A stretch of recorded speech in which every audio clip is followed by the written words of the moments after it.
بسم اللہ الرحمن الرحیم۔ ناظرین کرام، ما کان العبد فی عون اخیہ کان اللہ فی عونہ۔ رسول اللہ صلی اللہ تعالیٰ علیہ وسلم نے فرمایا کہ جو شخص اپنے بھائی کی مدد میں لگا رہتا ہے، اس کی حاجات کو پوری کرنے میں لگا رہتا ہے، اس وقت تک اللہ تبارک و تعالیٰ اس کی حاجتوں کو پورا فرماتا رہتا ہے۔ جی ہاں، یہ حدیث مبارکہ کہ اگر کوئی مسلمان اپنے مسلمان بھائی کی مدد جب تک کرتا رہتا ہے، خالق کائنات اس کو بھی تنہا نہیں چھوڑتا، بلکہ اس مدد کرنے والے کی مدد غیب سے فرماتا ہے رب۔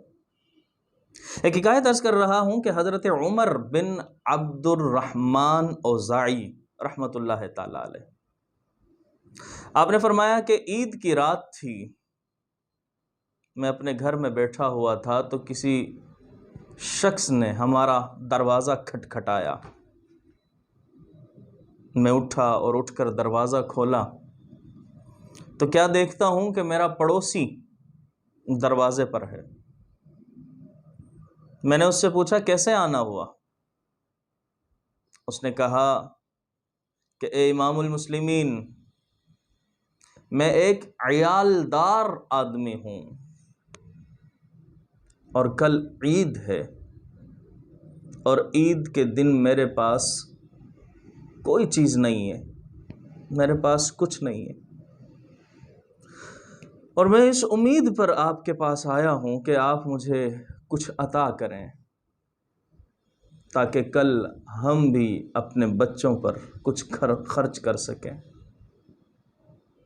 بچوں کے لیے کچھ کپڑے بنوا سکیں،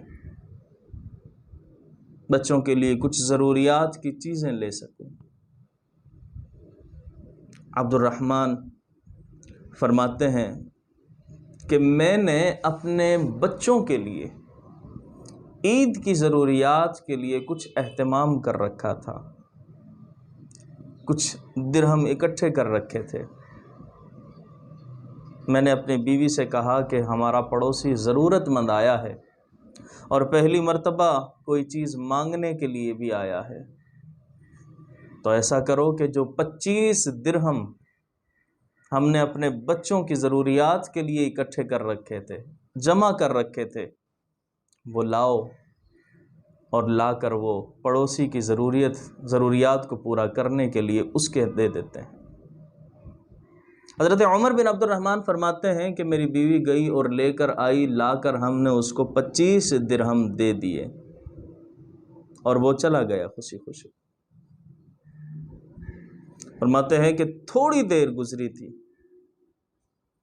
کچھ دیر گزری تھی اس کی کہ دوبارہ پھر دروازے پر دستک ہوتی ہے۔ ہائے ہائے ہائے ہائے، دروازے پر پھر دستک ہوتی ہے، اور جب دستک ہوئی تو آپ فرماتے ہیں کہ میں گیا اور اٹھ کر میں نے دروازہ کھولا۔ دروازہ کھول کر جب میں نے دیکھا تو ایک اجنبی سا آدمی سامنے کھڑا ہوا ہے۔ جیسے ہی میں نے دروازہ کھولا تو اس نے اندر آتے ہی میرے ہاتھ اور پاؤں کو چومنا شروع کر دیا۔ میں نے کہا تم کون ہو؟ تمہیں کیا ہوا؟ وہ کہنے لگا کہ میں آپ کے والد کا غلام تھا، ایک طویل عرصہ قبل میں بھاگ گیا تھا، چھوڑ گیا تھا یہاں سے، اور پھر میں نے اسی عرصے کے اندر، آپ کے والد نے مجھے آزاد نہیں کیا تھا، میں بھاگ گیا تھا، اسی عرصے کے اندر میں کچھ کام بھی کرتا رہا اور میں نے 25 دینار کمائے ہیں، 25 دینار کمائے ہیں۔ غور کیجئے گا ذرا، کہ اس نے، حضرت عمر بن عبد الرحمن نے تو درہم دیے تھے، اور درہم چاندی کے سکے ہوا کرتے ہیں، اور دینار جو ہیں وہ سونے کے بنے ہوتے تھے۔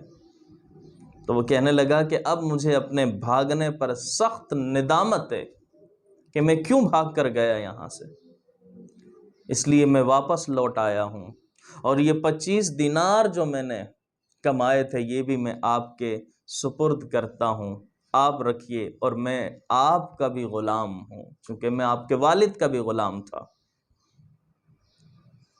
عمر بن عبد الرحمن نے وہ رقم غلام سے لی اور غلام پر احسان فرماتے ہوئے اسے آزاد کر دیا، آزاد کر دیا۔ غلام آزادی سے بہت خوش ہوا اور انہیں دعائیں دیں اور چلا گیا۔ حضرت عمر بن عبد الرحمن اپنی بیوی کے پاس جاتے ہیں اور جا کر فرماتے ہیں کہ دیکھو ہمارا رب کتنا عظیم ہے، کتنا عظیم رب ہے ہمارا، اور کتنا کریم رب ہے کہ ہم نے اس کی راہ میں 25 درہم خرچ کیے تھے۔ 25 درہم سے ایک غریب کی، ایک مسلمان کی مدد کی تھی، لیکن وہ کریم رب تو اتنا ہے کہ اس نے 1 درہم کے بدلے میں 1 دینار ہمیں عطا فرمایا ہے، اور 25 دینار خالق کائنات نے ہمیں اسی وقت بھجوا دیے، اور ہمیں ایک غلام آزاد کرنے کی بھی سعادت عطا فرمائی ہے ہمیں۔